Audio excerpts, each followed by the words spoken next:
Hey guys, welcome back. In my last video, I talked about the idea of making a contained thriller within a vehicle with impressive visual effects around that vehicle. I briefly touched on the story of director Gareth Edwards. He is a big-time Hollywood director that got a start not long ago from making his first indie film called Monsters.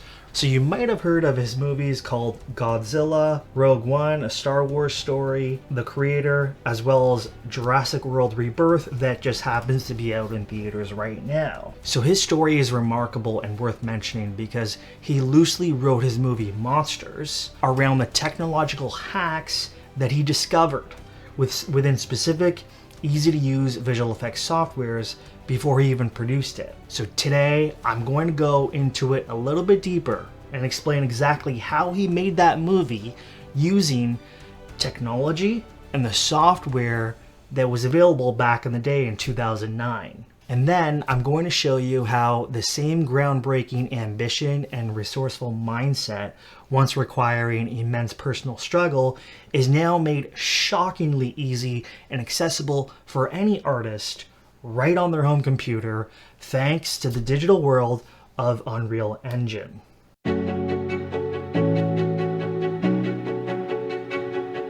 Okay, so this is worth mentioning. Gareth Edwards started off doing visual effects for TV shows for his home state broadcaster called the BBC in London. And during that time, he was doing lots of compositing, and he was doing them all in After Effects, which is a pretty simple software because of its speed. So what he would do is he would change the signs and he would add elements on live plates. I don't know why anyone would make a sign and take it on location. It's so easy to replace them in the computer. It's like an hour's work to pick a sign, redraw it, stick it back on, and no one can tell the difference. And essentially I just filmed every time there was a sign, I would shoot it, because I knew our film was going to be full of these warning signs about the infected zone. And so there's just something you can't fake about that stuff. It's weathered, it's aged, it's really there.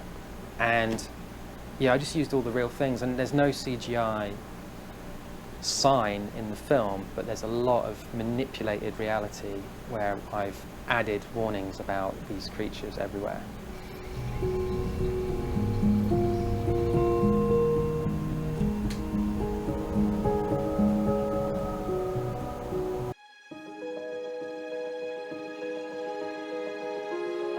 So while he was doing this, he was on vacation and he got the idea of making a monster movie by simply adding the remains or dead carcasses of large monsters or aliens on top of the live action plates that he would shoot. So his idea behind it all was that if the remains or the dead bodies of these aliens are large enough in scale, that could be impressive on its own, because scale and size in general tend to look really impressive on screen and a little bit intimidating because we don't usually see that too often.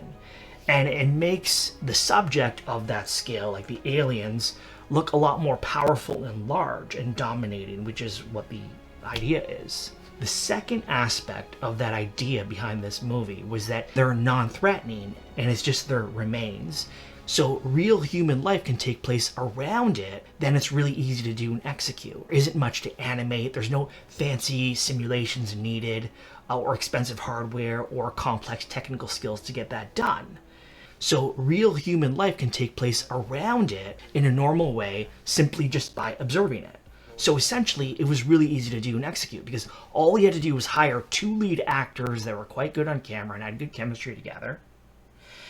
And all they had to do was go on a journey from A to B, and during that journey, they're reacting to what they're seeing. And essentially, that's what the whole movie was.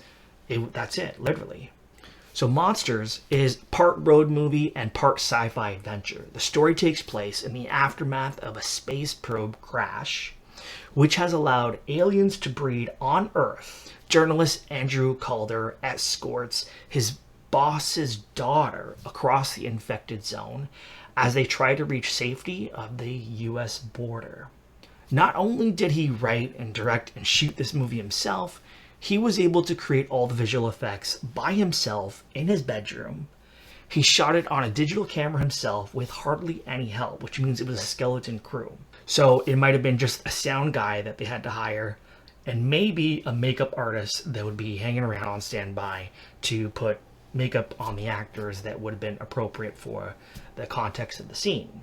So he casted a real life couple for the lead roles, and they filmed in locations that they happened to come across in Mexico and the US with only a rough outline of a script. So he didn't even really have a real screenplay or a script. It was basically just an outline of a story. So essentially that idea was doable. It was just basically dead aliens, and they would be observing it, and then it'd be composited on top of live plates. And that's pretty simple and easy to do. Anybody can do that in After Effects after just studying After Effects for like maybe a month. It was that easy.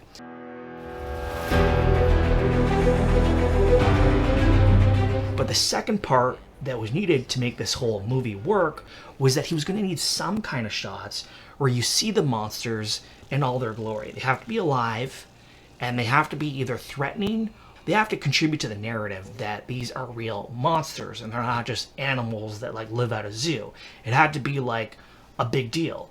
So he had to somehow find a way to get these large alien octopuses that were huge in scale to be animated and to be alive, so that it could be seen as a threat in the story, so that their journey to get the girl out from point A to point B actually made sense, and that there was urgency and stakes in the plot.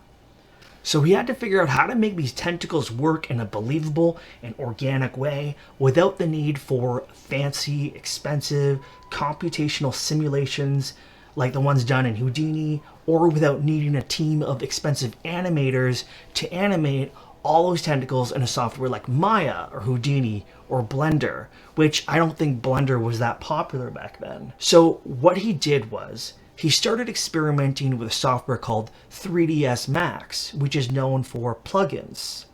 He found a plugin for a rope, and he experimented with that plugin.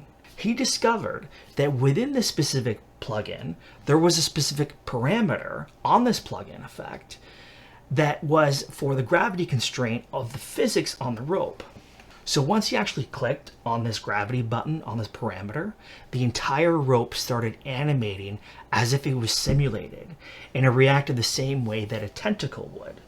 So that was it. The rest was history. Once he knew that hack, he was able to apply that plugin to as many tentacles as he wanted. And he was able to make them as large as he wanted within the software. Huge, giant octopuses at scale.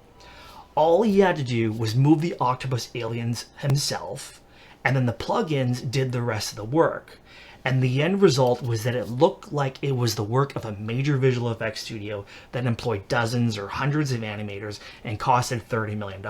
So he wrote the story around these two hacks, which was the compositing and then the gravity effect on the tentacles of the large aliens. So how did he pull off that iconic Jurassic Park moment? That scene where one of the giant octopuses in the movie picks up one of the pickup trucks with people inside and just flips it over. Well, that was a moment that journalists and critics have raved about. He shot the real live plate so that real people went inside the cabin of a pickup truck with their rifles. In After Effects, he painted out the real truck and replaced it with a 3D model from 3ds Max, the same color, and he probably bought the model truck off of an online marketplace. He animated it to lift it and attached the tentacles from the octopuses to make it seem as if the giant octopus aliens lifted it and flipped it.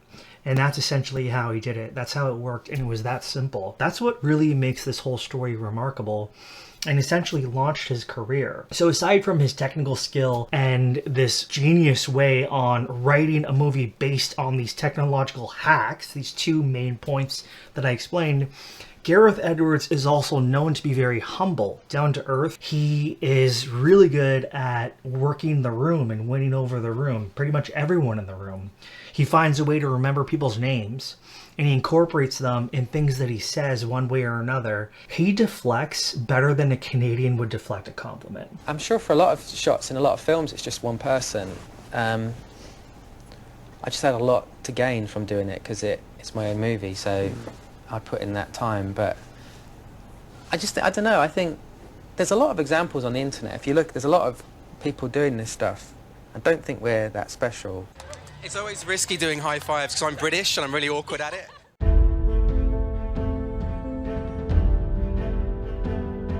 This is initially what got me into the visual effects world back in 2017. I started off in different softwares like Cinema 4D, Maya, Max, and eventually I gravitated toward Houdini. I chose Houdini because Houdini is known to be the king of simulations and especially water. Because I wanted to be able to make a water movie or an ocean movie and apply the same concept. However, I often found myself facing the immense frustration of waiting for complex simulations and lengthy render. Even with the advent of NVIDIA GPUs, it's still the same workflow using the traditional CCD softwares. So after I recently acquired this high-end submersible practical set, I realized that if I can make an entire contained thriller in this vehicle and do the outside of it in Unreal Engine in a way that would be of a high quality to the professional level and photorealistic, I would be able to execute this on my own far faster than any other project that I've previously developed. You see, Houdini and other DCC softwares need massive computational power and rendering process for each shot, often leading to slow and frustrating workflows that we just can't get around no matter what. No matter how many GPUs you have, or how many cores and how fast they are.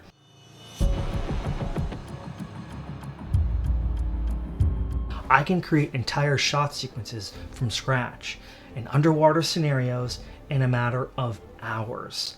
The other really great advantage that I discovered, or hack if you will, is that Unreal Engine's underwater blueprint doesn't have any whitewater or wakes, which would require complex time-consuming simulations in Houdini. I know because I used to do them all the time. Even for one shot that was like, let's say 360 frames, which is 15 seconds, it would take 3 or 4 days just to simulate it. And I'd have to do multiple layers. I'd have to do the fluid, I'd have to do the whitewater, I'd have to do the mist, the fog. And that's just for the simulations. That's not even the render. Then I'd have to render it all. And again, that's only 15 seconds of screen time. The differences are extraordinary between an advanced software like Houdini and what Unreal Engine can do. So therefore, I can literally skip that entire time-consuming, resource-intensive workflow and produce movies. So this is where I stand right now in early July of 2025. I'm creating my first chase sequence in Unreal Engine, and I'm experimenting with it by creating and mirroring the first chase sequence done in the movie Mad Max Road Fury. I'll have more updates on this at a later time on a YouTube video. So if you're feeling inspired to unleash your own high concept visions, I challenge you to download Unreal Engine today and start experimenting. If you're interested in seeing more, sign up on our website, hit that subscribe button, and I'll catch you on the next one. Cheers.